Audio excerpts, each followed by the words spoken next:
Bonjour les amis. 2026 est parti sur les chapeaux de roue. Et le Macron n'est pas en reste. Je n'énumérerai pas encore tous les mots qui font s'effondrer la France. Vous les connaissez tous par cœur et je vous en ai cité un certain nombre la semaine dernière.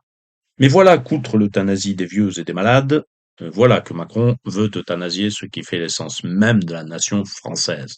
Il a donc annoncé la création d'un haut commissariat à la diversité et aux diasporas, avec pour tête d'affiche ce qu'on fabrique de mieux en matière d'extrémisme de gauche wokiste, Najat Vallaud-Belkacem et Pape Ndiaye, ceux qui ont introduit les études de genre et la promotion de la transsexualité à l'école.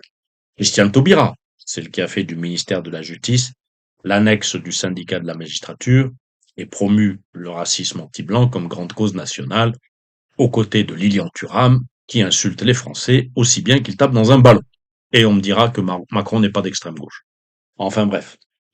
Remarquons alors que ce haut commissariat, dans le pays qui interdit les statistiques ethniques, est parfaitement illégal au regard même de la Constitution.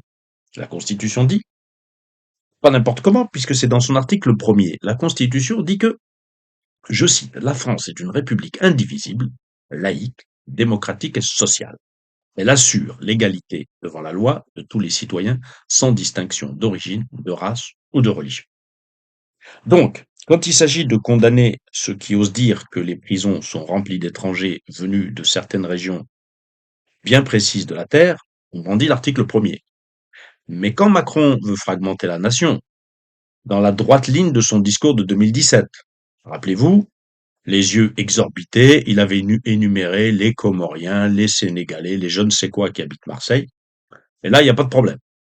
Et on trouve des fromages dorés pour tous ces copains gauchistes. Une chose à faire pour tous les partis d'opposition qui se prétendent tels. Suivez donc mon regard vers les républicains. Ils doivent affirmer que clairement, que aussitôt la Macronie foutue dehors par les électeurs, ce truc-là sera dissous et tous ceux qui y bossent seront licenciés. Combien va coûter ce machin?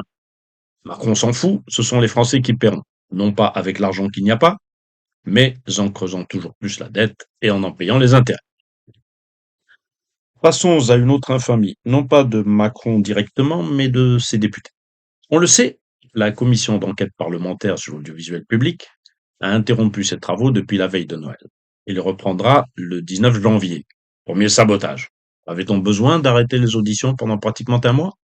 Ils auraient largement pu reprendre cette semaine, mais tout ce temps perdu, ce sont des auditions en moins. Et c'est naturellement sous la pression du président, un macroniste du nom de Jérémy Patrier-Létus. Entre autres faits d'armes, celui-ci refuse de convoquer Patrick Sébastien, qui pourtant dit publiquement n'avoir pas mal d'informations intéressantes à donner. Il a d'ailleurs eu l'élégance de refuser d'en dire un seul mot de plus dans les médias, réservant ces informations à la commission d'enquête. Naturellement, si celle-ci refuse toujours de l'entendre, nous comptons tous sur lui pour balancer dans les médias. Quant au rapporteur, qui fait un travail absolument remarquable, Charles Aloncle, on le met carrément sous surveillance. Il lui est désormais interdit de poster en temps réel sur les réseaux sociaux les informations données par les auditions. Attends, j'en ai vu chose pareille. C'est terrifiant, mais hélas, c'est devenu la règle, et cela sous la pression directe du président de l'Assemblée nationale, Madame Brown-Pivet, laquelle tient évidemment ses consignes de l'Élysée. Tout ce beau monde ne rêve que de perpétuer l'orientation extrémiste de l'audiovisuel public. Donc, un conseil, les amis. Suivez autant que possible les travaux de cette commission qui sont accessibles sur la chaîne parlementaire et balancez sans cesse, sans relâche, sur X, Facebook, Instagram, TikTok, tout qu'on interdit à Charles Aloncle. Autre fait d'arme de Macron, le vote contre le Mercosur. Alors là, je ne sais pas ce qui est pire. Est-ce que c'est son hypocrisie, puisqu'il a toujours été pour, mais que, terrorisé par la fureur des agriculteurs, il fait maintenant semblant de s'y opposer, tout en sachant que l'accord sera ratifié. Et c'est justement parce qu'il sait qu'il sera ratifié qu'il se permet de s'y opposer. Voilà, l'humiliation suprême de la France est encore pire. Premier pays agricole de l'Union européenne, la France se fait donc imposer un accord de libre-échange contre son avis. L'hypocrisie, la duplicité de Macron ne sont plus à démontrer, ce n'est pas très important. Mais c'est la première fois que la France s'oppose à un traité européen et l'Europe lui répond « on s'en fout ». Ben oui, comme tout le monde se fout de la France depuis que cet individu est à sa tête. Mais sur ce sujet, il faudrait surtout ne pas regarder le doigt quand on montre la Lune. Car on fait semblant de croire que c'est le Mercosur qui a mis les paysans une fois de plus dans la rue. C'est faux. C'est le massacre des pauvres vaches bien portantes qui a été la goutte d'eau qui a fait déborder le vase. C'est donc le moment de dire que ce traité n'est forcément pas aussi infâme ni aussi génial qu'on le dit. Mais les agriculteurs en ont surtout marre de se voir imposer des normes, des obligations et des interdictions bien plus sévères que dans tous les autres pays d'Europe. Et ce n'est pas l'Union européenne qui leur impose. Ce sont tous les gauchistes soi-disant écolos qui ont infiltré le ministère, comme ils ont infiltré tous les ministères, et qui transposent en les aggravant les normes européennes. Les paysans sont fliqués en permanence, et quand il y a le moindre problème, les gnômes du ministère débarquent pour leur buter leurs animaux. On parle des vaches, mais parlons aussi des canards et des oies. Ça ne se sait guère, mais depuis plusieurs années, tous les Périgourdins le savent. Il devient de plus en plus difficile de se procurer des magrets et des foie gras. Pourquoi? Sous prétexte de grippe aviaire, on décime les basses-cours comme on extermine les vaches. Toujours pour la même raison. Les escrologistes ne veulent plus qu'on bouffe de viande et qu'on gave les oies. Et Madame Sandrine Rousseau dit qu'elle n'en a rien à péter du revenu agricole. Elle a la franchise de dire tout, l'objectif réel de la politique macronarde. Détruire l'agriculture française comme elle a détruit le nucléaire et détruit l'automobile. Et voilà que dans ce contexte, le Cornu menace d'une dissolution en cas de motion de censure. Ce qui est amusant là-dedans, c'est que le gouvernement le voit depuis 4 mois. Il lâche tout aux socialistes, avec l'approbation des républicains, pour se maintenir à tout prix au pouvoir. Et il n'avait pas imaginé un instant que la censure pourrait venir d'ailleurs. Il faut donc remercier encore et toujours nos amis les paysans. Cela dit, je note que, fidèle à elle-même, la Macronie continue à gouverner de la seule façon qu'elle maîtrise, la trouille.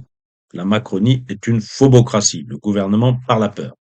On a foutu la trouille aux Français pour les séquestrer sous prétexte de virus.